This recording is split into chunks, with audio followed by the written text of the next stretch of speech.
left cerebral hemisphere, right cerebral hemisphere.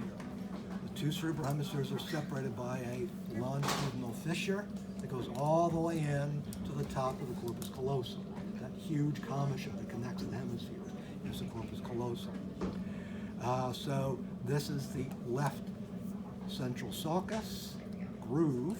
This is the right central sulcus. And each central sulcus is separating a frontal lobe from a parietal lobe. So this is left and right parietal lobe. This is left and right frontal lobe here. And we see where we go from parietal lobe to temporal lobe in yellow. So we've got a deep gash here called the left lateral fissure, separating this temporal lobe from frontal and parietal. Right lateral fissure, separating the right temporal lobe from the right frontal and parietal.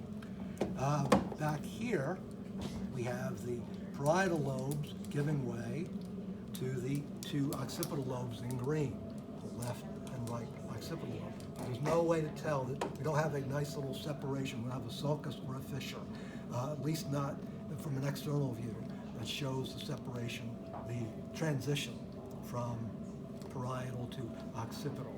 So that model should, bring the whole thing over, that model should show that. So it's not the world's greatest, but it's better than this one for that purpose.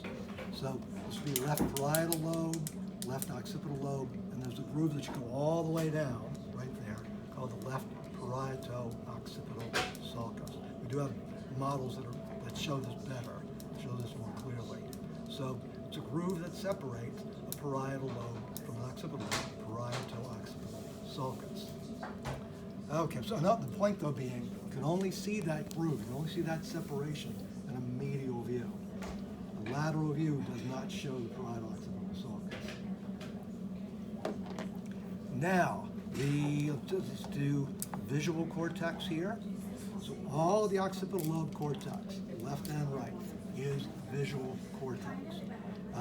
The inferior medial part of the cortex, left side, inferior medial part of the cortex, right side, that's the primary visual cortex.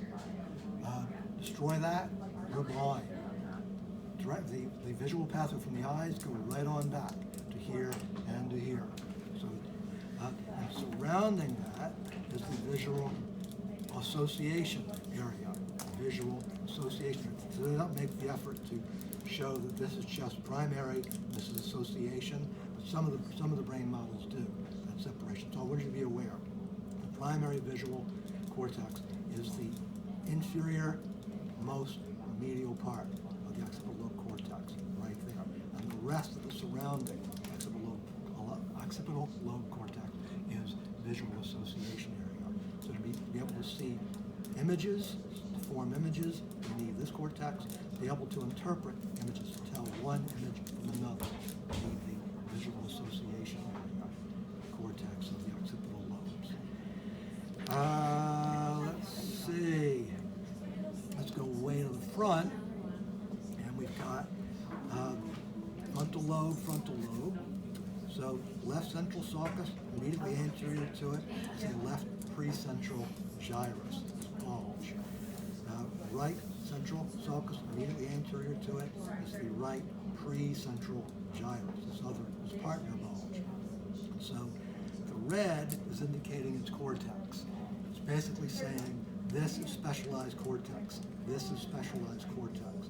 And the cortex of each precentral gyrus is specialized for controlling skeletal muscles.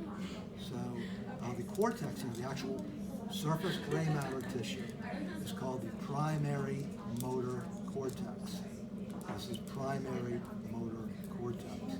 And so this is where the pathways to the skeletal muscles begin, controlling skeletal muscle movements.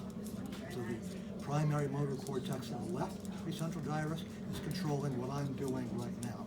It controls the right side skeletal muscles, for example. So they cross over the commissure, the pathway crosses over the commissure.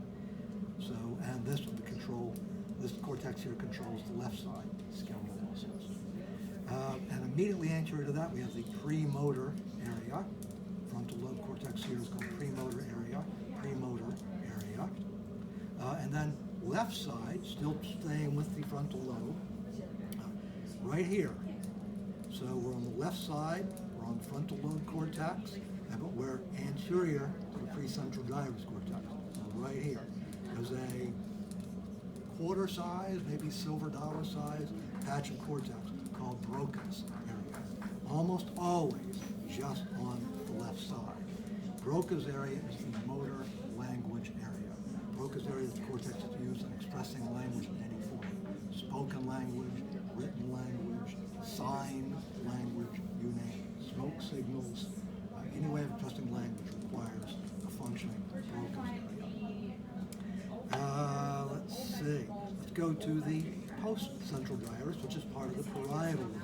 Remember the central sulcus separates frontal lobe from parietal lobe. So the cortex of the postcentral gyrus on both sides is the primary somatic sensory cortex. And so its function is to receive touch senses. Sensory touch stimuli find their way to this cortex and to this cortex, also by crossing over. So touch myself on the right side, that will come in to here on the left cortex. So all the variations on touch sensations. Light touch, heavy touch, vibration, pressure, proprioception, tickling, and so on, will all come into here. And then the rest, well, at least part of the more posterior parietal lobe cortex would be the somatic sensory association area. Somatic sensory association area. So that's where the interpretation of all those touch sensations. Am I being touched lightly? Where exactly am I being touched? What is touching me? What's the feeling of what's touching me? All those interpretations are taking place in the somatic sensory association area cortex. Also, while we're on the left side, we have Broca's here. Back here, the larger patch of cortex, about at least twice the size of Broca's area. We have Wernicke's area. So it overlaps the parietal lobe cortex and temporal lobe cortex, right about there. Be Wernicke's area. And its function is the opposite of Broca's. Broca's is the motor language area. Wernicke's is the sensory language area. So I'm using Wernicke's to talk to you. You're using Wernicke's to understand what I'm saying. If I write, I'm using Broca's. If I shove it in front of you to read, when you read it, you're using Wernicke's. So understanding language in any form is the function of Wernicke's area. They are connected. There are tracks run between Broca's and Wernicke's, by the way. Let's see. Now, so Broca's and Wernicke's are the only pure left side that passes the cortex. Everything else is bilateral. So here we've got the left temporal lobe with the supraparietal lobe as well. This is called the superior temporal gyrus. Remember, it's bulge is a gyrus there. And its cortex is auditory. Again, both sides. So the more anterior cortex is the primary auditory cortex. The more posterior cortex is the auditory association area. So to hear, you would need the more anterior primary auditory cortex. And to understand it is, and to learn what it is you're hearing, you need the auditory association area cortex. So damage this cortex on both sides, you would be deaf. Leave that cortex perfectly intact, but damage the more posterior cortex, you could hear sounds, but you wouldn't be able to tell one sound from another. All sounds would be alike to you. So it's a weird form of deafness. You're able to hear, but not really. Let's see. What else? Oh, we didn't do... what else? Gustatory. Gustatory is the cortex of the insula. Can we... Nope, this doesn't come apart that way. So, do we have a model that will come apart that way? This one does. This one does. So we have temporal lobe, frontal lobe, parietal lobe. So frontal lobe from central sulcus forward, parietal lobe back here, occipital lobe down here.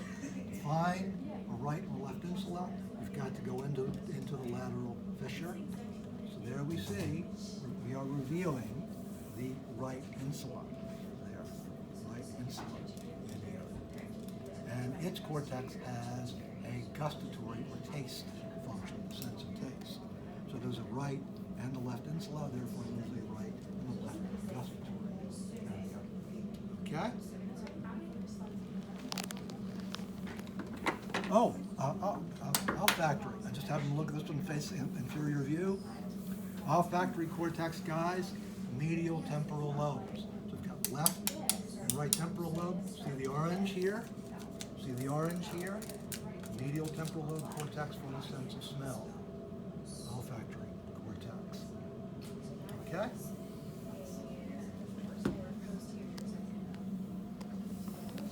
So, anything else?